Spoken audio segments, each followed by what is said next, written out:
bulan itu sudah sempurna 15 hari bulan, dia adalah Badar. Nah, jadi Badar ini pun sudah menjadi nama orang-orang Melayu. Ingin seperti Nabi, dikasih nama anak Badarudin Badariah. Nah, mohon maaf kalau kebetulan namanya saya sebut. Nama adalah doa. Sebab dengan doa nama yang baik-baik itu, maka diharapkan dia seperti Nabi Muhammad SAW. Ada guna nama hilal, ada nama guna badar, ada nama guna qamar. Ada nama hilal, ada badar, ada qamar. Ketiga-tiganya adalah sifat daripada Nabi Muhammad SAW. Jadi Nabi SAW berniaga. Bagaimana Nabi berjumpa dengan Khadijah? Dalam perniagaan. Nabi SAW punya ayah, nama ayahnya Abdullah. Abdullah meninggal ketika Nabi 2 bulan dalam kandungan Aminah, dan ketika itu perjalanan Abdullah adalah juga perjalanan perniagaan. Dia pergi dari kota Makkah, lalu kemudian dia ke kota Yasrib.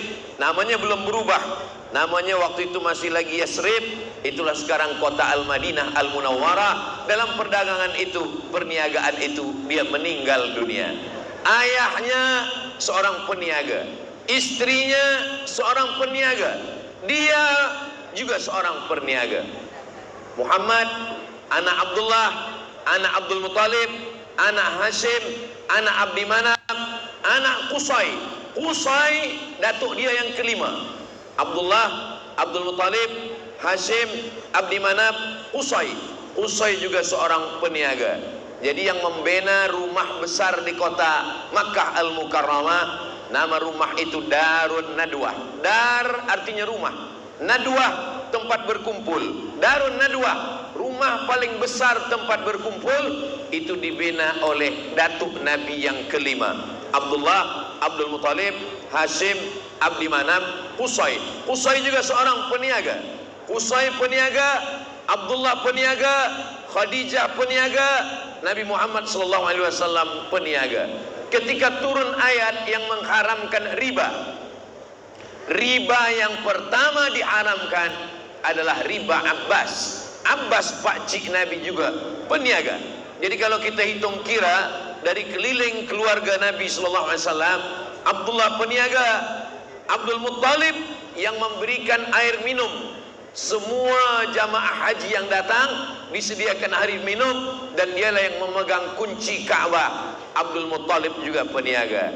Abdullah peniaga, Abdul Muttalib peniaga, Qusay peniaga, Khadijah peniaga, Abbas peniaga, Muhammad SAW peniaga. Jadi kalau ada di antara kita yang berniaga, maka dia sudah melaksanakan sunnah Nabi Muhammad SAW. Jadi yang di hadapan saya ini, encik puan tuan semua yang berniaga, mungkin sebab maulid ini tutup tempat niaga, atau memang buka selepas tazkirah Maulidur Rasul SAW, maka berniaga ini juga adalah bagian dari sunnah. Kalau kita baca sejarah Islam, bagaimana dulu para ulama dari Jazirah Arab datang ke bumi Melayu, maka mereka juga melalui perniagaan. Mereka datang membawa barang-barang, lalu kemudian mereka membawa rempah-rempah kembali lagi ke Jazirah Arab, bertemunya itu dalam perniagaan. Umat Islam tidak boleh meninggalkan perniagaan. Sekarang banyak orang ketika dia sudah bertaubat, selepas dia berhijrah, selepas dia mengaji, lalu dia tinggalkan perniagaan. Dia sibuk berzikir, membaca Yasin, membaca Quran, berzikir, tahlil, lalu meninggalkan perniagaan. Selepas itu perniagaan diambil oleh orang lain. Maka dalam Islam diajarkan at-tajir peniaga, as-sadiq yang jujur, al-amin amanah. Peniaga yang jujur, yang amanah, dia bersama dengan 4. Kalau dia mati, ma'an nabiyyin, bersama nabi-nabi, was-siddiqin, bersama orang yang benar, was-syuhada, bersama orang mati syahid, was-salihin, bersama orang-orang yang saleh. Maka Nabi SAW, kata orang Yahudi, dulu nabi-nabi kami hanya berzikir saja, dulu nabi-nabi kami tak pernah ke pasar, tapi kenapa nabi ini berniaga? Dia memang nabi yang berbeza.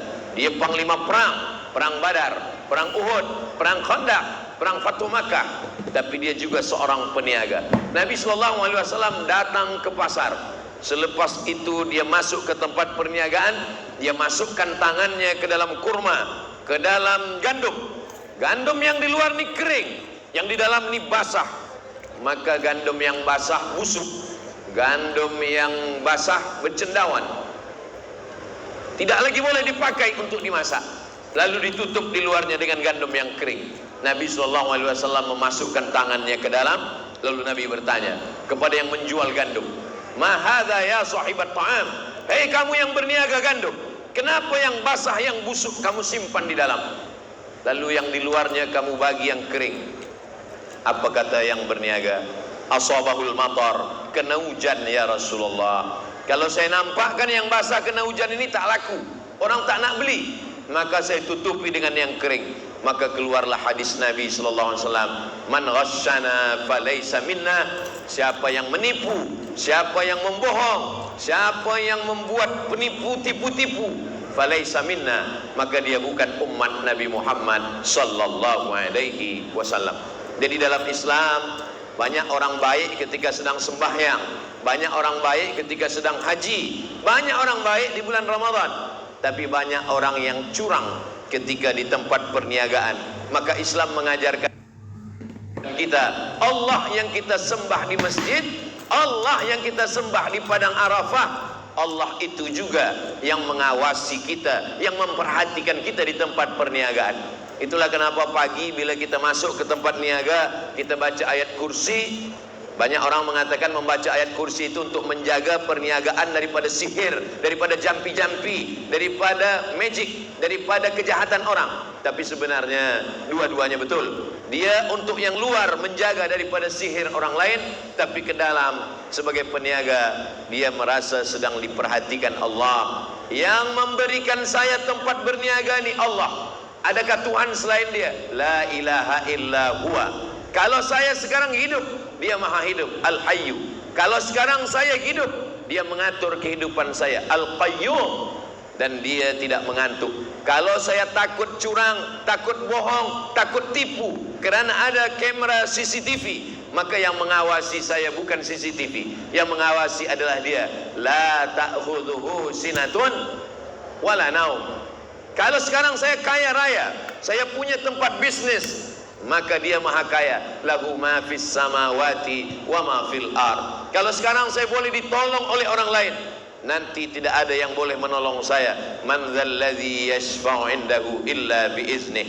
Kalau sekarang saya tipu, saya buat bohong, saya buat dusta, orang tak tahu, saya bungkus, saya timbang, selepas itu mereka bawa pulang ke rumah. Selepas itu dia tidak mau komplain sebab jauh, sebab dia tidak ingin bertengkar, berkelahi, maka sesungguhnya ya'lamu ma baina aydihim wa ma khalfahum. Allah tahu apa yang berbisik dalam hati, Allah tahu apa yang terlintas dalam fikiran. Ya'lamu ma baina aydihim wa ma khalfahum wa la yuhituna bi syai'in min ilmihi illa bima syaa. Wasi'a kursiyyuhus samawati wal ard wa la ya'uduhu hifdzuhuma wa huwal aliyyul azim. Ini baik dibaca pagi di tempat kita awal berniaga, supaya dijaga Allah daripada sihir, dan Allah juga menjaga hati kita supaya kita tidak curang dan tidak jahat. Yang namanya sihir datang macam-macam. Orang jahat, dia ambil tanah kuburan, dia ambil air memandikan jenazah, dia siramkan ke tempat kita berniaga. Maka bila orang lalu, orang tidak nampak tempat niaga kita. Orang lalu mestinya dia membeli barang perniagaan kita, tapi bila dia lalu tempat kita, dia bukannya nak singgah membeli, dia bacakan Assalamualaikum ya ahlal kubur. Kenapa? Karena yang dalam pandangan dia, kenapa mata dia boleh menengok tempat niaga kita macam menengok kuburan? Sebab ini kerja-kerja setan. Saharu a'yunan nas, setan menyihir mata manusia. Itulah kenapa tukang-tukang sihir Fir'aun, manakala dia jatuhkan tongkatnya, maka semua manusia menengok tongkat itu seperti ular. Sebenarnya dia hanyalah tongkat yang jatuh ke tanah. Saharu a'yunan nas, dia menyihir manusia. Maka mata kita pun boleh tersihir. Tadi saya lalu di kedai awak berniaga, nampak saya tutup, padahal sebenarnya terbuka. Itulah mengapa pagi kita membaca yang seelok-eloknya sempurna, membaca Al-Fatihah 1 kali, Qul huwallah 3 kali, Al-Falaq sekali, An-Nas sekali, dan ayat kursi sekali. Ditutup dengan salawat, Allahumma salli ala Sayyidina Muhammad wa ala ali Sayyidina Muhammad. Kenapa membaca Al-Fatihah? Al-Fatihah maknanya terbuka. Terbuka rezeki yang tertutup, terbuka sihir yang menutup, terbuka segala yang terkunci. Rezeki yang tertutup dibuka dengan Al-Fatihah. Jodoh yang tertutup dibuka dengan Al-Fatihah. Yang sudah terbuka jangan dibuka sekali lagi. Jangan pula nanti diamalkan. Bila terjadi puan-puan menyalahkan saya. Maka kita selalunya sebelum berdoa untuk niat yang baik-baik ini, untuk niat yang baik, untuk rezeki, untuk jodoh, membukakan pintu hati anak supaya belajar, membukakan pikiran anak supaya dia cemerlang, kita selalu membaca Al-Fatihah. Lalu kemudian kenapa Qul Huwallah dibaca 3 kali? Karena ada sahabat Nabi yang membaca Qul Huwallah dalam solat tahajudnya daripada Isya sampai ke subuh. Ayat tidak ganti, dia baca Qul Huwallah terus. Kata Nabi SAW, innaha la ta'dilu thulutsal Qur'an. Qul Huwallah itu sama dengan sepertiga Al-Quran. Itulah kenapa kita baca 3 kali. Sebab satu Qul Huwallah sepertiga sama seperti orang yang mengkhatamkan Al-Quran. Selepas itu kita baca Al-Falaq dengan An-Nas. Kenapa baca Al-Falaq satu package dengan An-Nas? Karena Al-Falaq dan An-Nas itu 11 ayat. Rambut Nabi diambil tukang sihir Yahudi, lalu mereka simpulkan dalam 11 simpul tali. Lalu kemudian Nabi kena sihir. Datang malaikat Jibril menyampaikan, ya Muhammad, orang Yahudi namanya Labid. Labid sedang menyihir Nabi. Orang-orang Yahudi sampai sekarang terkenal sebagai tukang sihir. Ada salah seorang sarjana pergi ke Israel, meneliti di kampung itu kampung tukang sihir semua. Dan ada satu sekte daripada Yahudi ini, memang dia banyak menggunakan sihir. Namanya sekte Kabbala. Sekte Kabbala ini besar di Eropa dan Amerika. Banyak artis-artis yang suka kepada penyembahan setan ikut pada sekte Kabbala. Karena mereka ini mengabdikan dirinya mengikut kepada setan. Lambang simbol daripada setan ini adalah kepala kambing. Itu maka banyak orang takut makan kepala kambing. Tapi saya tak takut. Banyak orang takut makan kepala kambing. Selepas dia makan, kata dia diganggu setan. Itu bukan setan, itu kolesterol. Kita baca doa Bismillahilladzi la yadurru ma'asmihi syai'un fil ardi wala fis sama. Saya baca nama Allah yang tidak ada satu pun yang boleh mengganggu fil ardi, di bumi, wala fis sama, maupun di akar langit. Kita baca itu, kita serahkan pada Allah. Bismillah tawakkaltu 'ala Allah, la haula wala quwata illa billah. Kenapa 11 ayat? Karena ada 11 simpul tali. Mereka biasanya menghembus simpul tali, diambil, dicuri rambut. Itu maka perempuan biasa kalau dia gunting rambut, rambutnya disimpan. Kalau rambutnya gugur masa dia sedang uzur, rambutnya disimpan di bawah mandi. Selepas itu ditanamkan ke dalam tanah. Kenapa? Karena dia takut rambutnya diambil, disihir orang, diikatkan ke dalam simpulan tali. Rambut Nabi SAW dicuri orang Yahudi, diikat dalam 11 simpul tali. Turunlah 11 ayat. Qul a'udzu birabbil falaq min syarri ma khalaq wa min syarri ghasiqin idza waqab wa min syarri naffatsati fil 'uqad wa min syarri hasidin idza hasad. Qul a'udzu birabbin nas malikin nas ilahin nas min syarril waswasil khannas alladzi yuwaswisu fi sudurin nas minal jinnati wan nas. 11 ayat. Lalu kemudian setelah itu membaca ayat kursi, ditutup dengan solawat. Karena segala amal-amal kita tidak diterima Allah kalau tidak dengan solawat. Khutbah Jumat tidak sah kalau tidak dengan solawat. Doa tidak sah kalau tidak dengan solawat. Zikir tidak diterima kalau tidak dengan solawat. Dan sembahyang tidak sah menurut mazhab Syafi'i kalau tidak bersolawat. At-tahiyatul mubarakatus salawatut thayyibatulillah. Assalamu alayka ayuhan nabiyyu wa rahmatullahi wa barakatuh. Wassalamu alayna wa ala ibadillahis salihin. Ashhadu an la ilaha illallah wa ashhadu anna Muhammadan Rasulullah. Maka ketika zikir ini dibaca pada saat pagi tempat berniaga, segala simpul-simpul sihir pun terbuka. Dibacakan di rumah, maka turunlah rahmat Allah Subhanahu wa taala. Begitu yang diajarkan oleh Sayyidina wa Maulana Muhammad sallallahu alaihi wasallam. Ada satu surah dalam Al-Qur'an bercerita tentang peniaga di zaman Nabi sallallahu alaihi wasallam. A'udzubillahi minasyaitonir rajim. Bismillahirrahmanirrahim. Wailul lil mutaffifin. Wailun, wail, celaka. Bagi siapa? Lil, orang yang tipu dalam hal timbangan, dalam hal sukatan. Waktu itu mereka bila ingin membeli sesuatu, mereka membawa sukat. Yang sukatan ini terbuat dari kaleng. Kalau dia ingin membeli, dia pukul dari bawah. Kalau dia ingin menjual, dia pukul dari bawah. Kalau dia ingin membeli, sukatan itu dia pukul dari atas. Jadi kalau sukatan macam ini, sukatan ini di bawah ini boleh dipukul dari bawah naik ke atas, dan boleh dipukul dari atas turun ke bawah. Bila dia ingin membeli, maka dia turunkan ke bawah supaya sukatannya penuh. Kalau dia ingin menjual, dia pukul ke atas supaya sukatannya berkurang. Maka kata Allah Ta'ala dalam Al-Quran, wailul lil mutaffifin, celakalah orang yang mempermainan sukatan, takaran, cawan. Idza talu 'alan nasi yastawfun, kalau mereka membeli, mereka ingin penuh. Wa idza kaluhum aw wazanuhum yukhsirun, tapi kalau mereka menjual, mereka buat kurang. Karena kalau yang dari bawah ini dipukul ke atas, maka berkurang sukatan timbangan. Tapi kalau dipukul ke bawah, maka dia menjadi penuh. Ketika dia mau membeli, dia bawa dari rumah, guna sukatan saya. Tapi kalau dia menjual, dia pakai sukatan dia supaya berkurang timbangan. Begitulah mereka yang curang di hadapan Allah Subhanahu wa taala. Sekarang ini alhamdulillah kita diawasi, ditengok, diperhatikan. Ada orang-orang yang bila berniaga, bila dia ingin membeli beras, ingin membeli jagung, ingin membeli tepung, mata dia tajam menengok sukatan timbangan.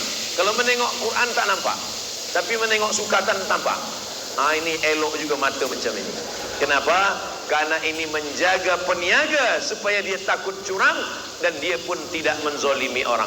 Apa pesan Nabi sallallahu alaihi wasallam? Unsur akhaka, tolong saudaramu zaliman, orang yang zalim, atau mazluman, atau orang yang dizalimi. Sahabat mendengar hadis ini berpikir, tolong saudaramu yang menzalimi atau yang dizalimi. Kalau yang dizalimi kami boleh tolong ya Rasulullah. Ada orang teraniaya kami tolong. Tapi orang yang menzalimi, bagaimana menolong orang yang menzalimi? Kata Nabi, bila kau tengok ada orang yang zalim, tahan tangannya. Kalau nampak ada orang yang curang, orang yang tipu, orang yang dusta, orang yang bohong, tahan tangannya. Biasa kalau membeli ikan, maka kita tengok insang ikan. Kita tengok, oh masih merah, berarti ikan ini belum busuk lagi. Nah sekarang banyak orang dia ambil darah dari jiran dia yang berjual kambing, berjual daging, dia ambil darah kambing, dia letakkan di insang ikan. Maka bila pedagang, penjual, peniaga membeli, ditanya, baru ke ikan kamu? Dia tak nak jawab. Dia hanya katakan, tengoklah insang dia, tetap ada darah. Maka tipu, bohong, dusta, dunia tak dapat, akhirat pun melayang, hanya kerana yang kecil saja. Padahal kata Nabi SAW, man ghasyana falaysa minna. Siapa yang menipu, siapa yang dusta, siapa yang bohong, bukan umat Nabi Muhammad sallallahu alaihi wasallam. Uang yang didapatkan daripada dusta, bohong, tipu dibawa ke rumah, dibelikan untuk makanan anak, istri, diberikan untuk keluarga, maka yang kita berikan adalah barang-barang yang haram. Kata Nabi SAW, kulu, makanlah, min thayyibat, makanlah yang baik-baik saja. Bersedekah untuk masjid, tapi dari barang yang haram. Apa kata Allah? Wa anfiqu, berinfaklah, min thayyibat, yang baik-baik saja. Innallaha thayyibun, Allah maha baik. La yaqbalu illa thayyiban, Allah tidak menerima kecuali yang baik-baik saja. Nanti bila kita mati menghadap Allah, kita akan ditanya. Encik, puan, tuan, hadirin hadirat, semua hafaz ayatnya. La tus'alunna yawma idzin anin na'im. Kamu semua akan ditanya tentang nikmat Allah Subhanahu wa ta'ala. Kalau kerusi dah datang, itu maknanya saya dah tazkirah setengah jam. Kalau air datang, itu 15 menit. Kalau kerusi datang, 30 menit. Maknanya Ustaz Somad, kalau nak minum, minumlah. Kalau segan minum, tegak duduk. Itu maksud. Yang boleh diambil, yang boleh diingat, insyaAllah. Tadi selama 1 jam Ustaz Somad, banyak yang Ustaz sampaikan saya tak boleh ingat. Jangankan puan-puan yang mendengar, saya yang menyampaikan pun tak ingat. Nah, jadi jangan sangka semua yang saya sampaikan ini saya ingat. Tapi Alhamdulillah, Allah tolong kita. Allah ciptakan ada manusia. Manusia ini membuat alat sehingga apa yang saya sampaikan ini direkodkan dan nanti akan diupload. Boleh ditonton ulang di channel Ustaz Abdul Somad Official. Jangan lupa subscribe, like, share, and comment.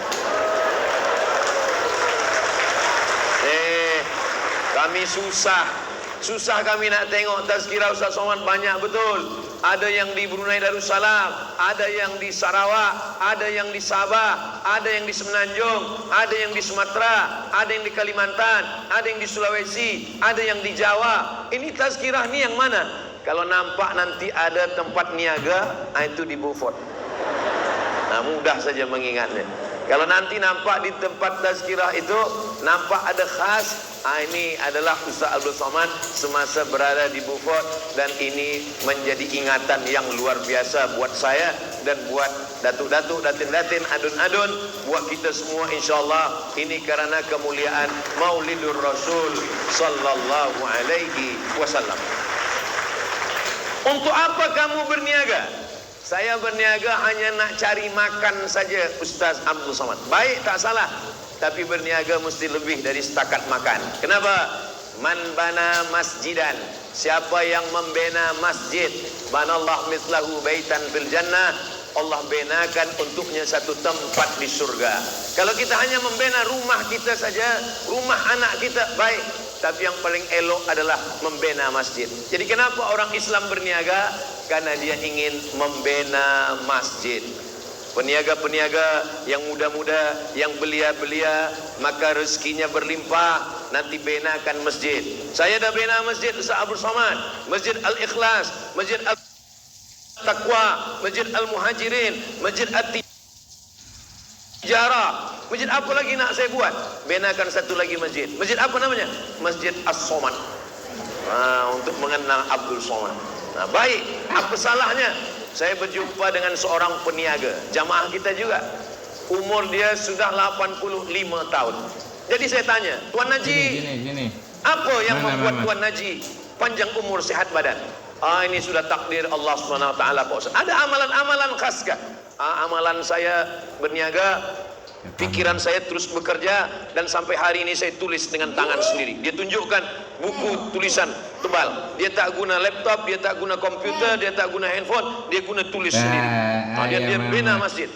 Saya setiap bina masjid, saya berdoa pada Allah, ya Allah, jangan matikan saya sebelum masjid ini selesai. Dan alhamdulillah sampai sekarang masjidnya tak saya selesaikan, Ustaz Somad. Nah, macam mana Tuan Haji boleh macam itu? Jadi bila satu masjid ni dah nak selesai, dah finishing, nak selesai, dia bina satu masjid lagi. Jadi masjid tu tak selesai. Jadi saya setiap tempat, saya ni suka bertanya, apa amalan-amalan orang. Di satu kota saya jumpa lagi dengan seseorang, umur dia lebih 80 tahun. Lalu saya tanya, apa amalan Tuan Haji? Saya berniaga, Ustaz. Berniaga itu kita tetap bersemangat. Apa yang kita nak buat esok, berapa untung, berapa rugi, tapi yang dikejar bukan dunia. Tolong Ustaz Somad doakan saya, sebelum saya mati, saya boleh membina 99 masjid. Rupanya dia dah bangun masjid 1, 2, 3. Jadi kalau ditanya, apa beza kita yang percaya kepada Allah dengan orang yang tak percaya kepada Allah, tak percaya dengan akhirat? Dia berniaga, kita berniaga. Bezanya dia berniaga untuk dunia, sedangkan kita orang Islam berniaga kita, Rabbana atina fid dunya hasanah wa fil akhirati hasanah wa qina adzabannar. Itulah perbezaan kita. Walaupun nampak zahirnya sama, Setengah orang mengatakan, apa yang awak cari lagi? Sudah ada anak, sudah ada istri, sudah ada rumah, sudah ada kereta. Janganlah tamak, janganlah kita ini terlalu mengejar dunia. Sebenarnya yang kita kejar bukan dunia. Kita nak bagi tolong anak yatim, kita nak tolong fakir miskin. Kata Nabi, ana wa kafilul yatim, saya dan orang yang menolong anak yatim, kahataini fil jannah, macam ini nanti di surga. Wa asyara bi isba'ihi, Nabi menunjukkan dua jarinya. As-sababah, telunjuk. Wal wusta, jari tengah. Wa farraja bainahuma, Nabi jarangkan antara keduanya. Beginilah aku dengan orang yang menolong anak yatim, dekatnya di surga. Siapa yang boleh menolong anak yatim? Peniaga yang banyak rezeki, menolong anak yatim, menolong janda-janda yang tua saja. Ini perlu saya jelaskan, kalau tidak nanti jamaah. Puan-puan jangan khawatir, saya dah sampaikan yang terbaik semuanya. Mananya apa? Bahwa Nabi Muhammad sallallahu alaihi wasallam berniaga. Ada satu surat bercerita tentang perniagaan orang Quraisy. A'udzubillahi minasyaitonirrajim. Bismillahirrahmanirrahim. Liilafi Quraisy. Perjalanan orang Quraisy. Ilafihim rihlatash syita wassaib. Syita musim sejuk, saib musim panas. Sebab di Arab ada 4 musim. Musim sejuk syita, musim panas saib, musim bunga rabi, maka ada rabiul awal, ada rabiul akhir. Musim gugur kharif. Kalau sudah musim gugur, semua daun-daun pokok kayu gugur semua. Kalau sudah musim bunga rabi, bunga-bunga tumbuh, bunga-bunga tumbuh. Maka bila saya belajar di Kaherah dulu, ditanya dengan orang Mesir, kami di Arab ni ada 4 musim, kata dia. Musim syita, musim saif, musim rabi, musim kharif. Kamu di tempat kamu berapa musim? Kata saya, tempat saya banyak musim. Ada musim durian, ada musim rambutan, ada musim bertanam padi, musim panas, musim jerebu. Ada banyak-banyak musim. Ada musim angin topan puting beliung, macam-macam musim. Nah, bila musim rihlatash syita, musim sejuk, mereka pergi ke bawah. Bila kita tengok map, Google Map, nanti boleh buka, tengok di map. Ini Makkah, di atas Makkah ni Madinah, di atas Madinah ni Syam. Syam itu sekarang sudah menjadi 4 negara. Jordan, Suriah, Dimashq, Lebanon, dan Palestin. Mudah-mudahan Allah menolong saudara kita di Palestin. Ini kalau musim sejuk, mereka tak sanggup naik ke atas. Musim sejuk di atas ini turun salji, beku, tak tahan orang Arab. Maka dia turun ke bawah. Musim sejuk dia ke bawah, bawah ini panas, Yaman. Yaman ini panas betul. Maka pada musim panas mereka naik ke atas kerana panasnya tak melampau. Musim sejuk mereka turun ke bawah kerana di Yaman tidak ada salji. Itulah mengapa dalam Quran disebutkan mereka dari Makkah turun ke bawah dan turun ke atas. Bila dia turun ke atas, li'ilafi Quraisy ilafihim rihlatash syita ke Yaman, wassaib ke Syam. 6 bulan ke Yaman, 6 bulan ke Syam. Nanti bila musim haji, dia berkumpul di Makkah Al-Mukarramah, berkumpul, berniaga. Maka musim haji mereka membawa dagangan. Orang yang dari Yaman membawa perniagaan, orang yang dari Syam membawa perniagaan, berkumpul di Makkah Al-Mukarramah. Maka Makkah adalah tempat perniagaan yang paling besar di dunia. Ketika Islam datang, mereka takut berniaga. Labbaik Allahumma labbaik, labbaik la syarika laka labbaik, innal hamda wan ni'mata laka wal mulk la syarika lak. Takut nak bawa perniagaan. Mereka pun datang berjumpa Nabi Muhammad sallallahu alaihi wasallam. Ya Rasulullah, dulu sebelum Islam kami bila haji ini berniaga. Sekarang dah Islam, bolehkan kami berniaga lagi? Apakah kami dibolehkan berniaga? Turunlah ayat, laisa alaikum junahun an tabtaghu fadlan min rabbikum. Kamu boleh berniaga. Itulah kenapa bila musim haji kita tengok orang banyak berniaga di kota Makkah, di kota Madinah. Maka ketika selepas melontar Jumrah Aqabah dulu, bila saya berangkat haji, itu orang-orang daripada jajahan Rusia, Uzbekistan, Tajikistan, Kyrgyzstan, Kazakhstan, Turkmenistan, itu membawa barang-barang perniagaan. Ada kulit kambing, ada kulit rusa, ada banyak-banyak barang mereka niaga. Sulam-sulaman, kain-kain yang cantik-cantik, elok-elok. Kenapa? Karena perniagaan sesungguhnya ada dalam ibadah haji. Ibadah haji bukan hanya setakat melontar jumrah, tapi juga melontar rial. Itulah maka banyak selepas tawaf wada itu menangis, menetes air mata. Ada yang habis dosa, ada juga yang habis duit. Allah Subhanahu wa taala membuat ibadah. Maka kalau kita pergi umrah itu ke masjid sekali. Ini hotel, ini Masjidil Haram.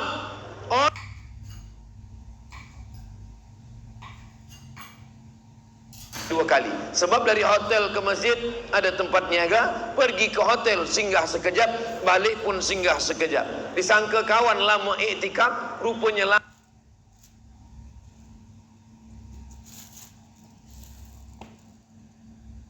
Dan ini bukan sesuatu yang diharamkan.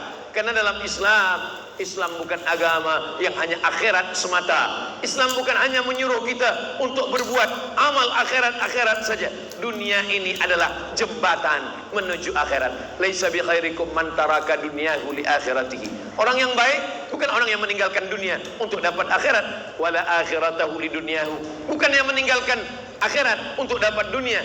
Liusiba minhuma jami'an. Dapat dua-duanya. Maka keluar rumah, bismillahi tawakkaltu 'ala Allah wa'tasamtu billah la haula wala quwwata illa billah. Keluar dari masjid. Apa doa keluar dari masjid?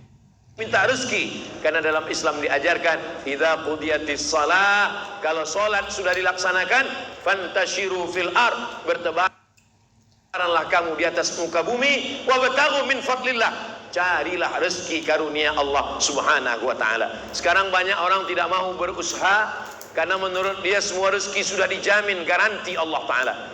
Kenapa kamu tidak berniaga? Kenapa kamu tidak berniaga? Kenapa kamu tidak bertani? Kenapa kamu tidak tanam kelapa sawit? Kenapa kamu tidak mencari ikan di laut? Rezeki sudah dijamin Allah Subhanahu wa taala. Kalau ada suami puan yang bercakap begini, dia tidak mau berniaga, dia tidak mau mencari rezeki, bila disuruh mencari rezeki kata dia, semua sudah dijamin Allah Subhanahu wa taala. Nanti siang pukul 1, pukul 2 dia akan bertanya, mana makan kita siang ini? Maka jawab jugalah, semua sudah dijamin Allah Subhanahu wa taala. 1000 dalil kita bagi, orang akan berdalih bagi orang yang malas. Maka dalam Islam diajarkan kita senantiasa la ta'jaz, jangan merasa lemah. Ihris ala ma yanfa'uk, bersemangatlah untuk sesuatu yang bermanfaat untuk engkau. Dalam Islam tidak boleh mengeluarkan zakat bagi sesiapa yang penghasilannya kurang daripada 20 keping dinar. Zaman Nabi tak ada duit kertas. Duit kertas yang pertama buat Amerika. Sebelum itu duit hanya dua. Satu namanya dirham, duit perak. Satu lagi namanya dinar, uang emas. Emas satu kepingnya 4,25 gram emas. 1 gram, 2 gram, 3 gram, 4,25 gram emas. Itulah dia 1 dinar. Siapa yang punya uang 20 dinar, maka dia mengeluarkan zakat. Maknanya apa? Siapa yang duitnya kurang,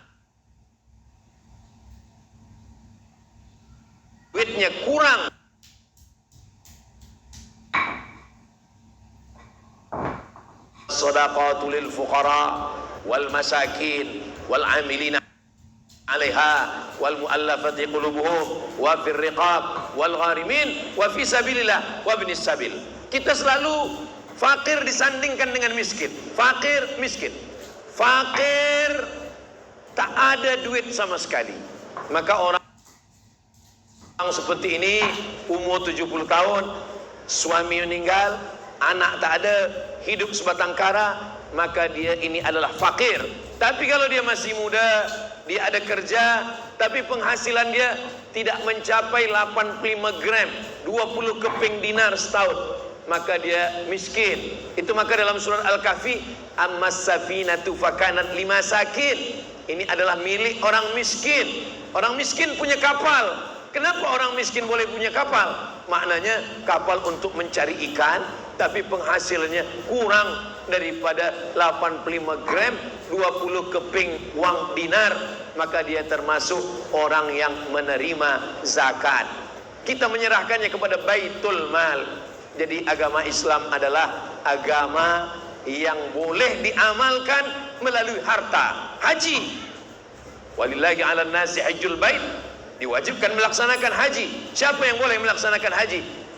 Walillahi 'alan nasi hajjul baiti man istata'a ilaihi sabila. Membayar tiket pesawatnya, hotelnya, makannya. Apalagi sekarang saya